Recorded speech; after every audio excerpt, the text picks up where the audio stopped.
네, 주말 촛불 집회를 기점으로 문재인 대통령이 검찰 개혁에 속도를 내는 분위기입니다. 청와대 연결해서 오늘 지시 내용 자세히 분석해 보겠습니다. 임명현 기자. 네, 청와대입니다. 검찰 개혁하라는 목소리에 문 대통령이 직접 지휘봉을 잡은 듯한 분위기인데 아무래도 주말 집회가 영향을 좀 줬다고 봐야겠죠.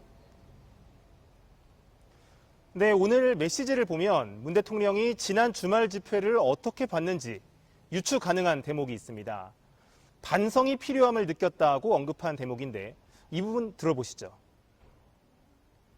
검찰 개혁을 요구하는 국민의 목소리에 대해 검찰은 물론 법무부와 대통령도 겸허하게 받아들이고 부족했던 점을 반성해야 할 것입니다.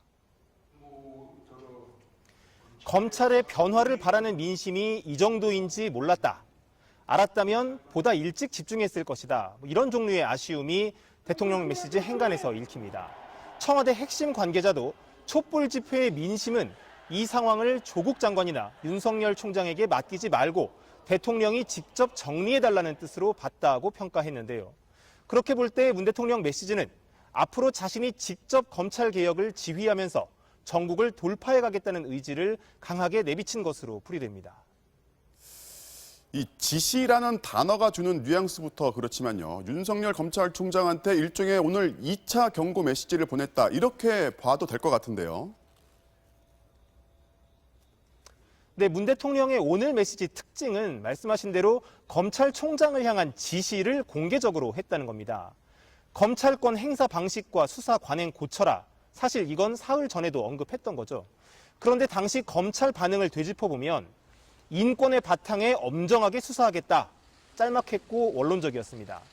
그러자 문 대통령이 아예 검찰총장을 향해 구체적인 실천 방안을 가져오라고 공개 지시한 겁니다. 검찰의 반응을 볼 때 여전히 개혁 의지가 부족해 보인다는 판단에 따라 공개 경고가 포함된 지시를 내렸다고 볼 수 있습니다. 다만 오늘도 윤 총장을 개혁 대상이 아닌 주체로 명시한 건 일단 윤 총장에게 맡기고 개혁 노력을 지켜보겠다는 뜻이 담긴 것으로 풀이됩니다.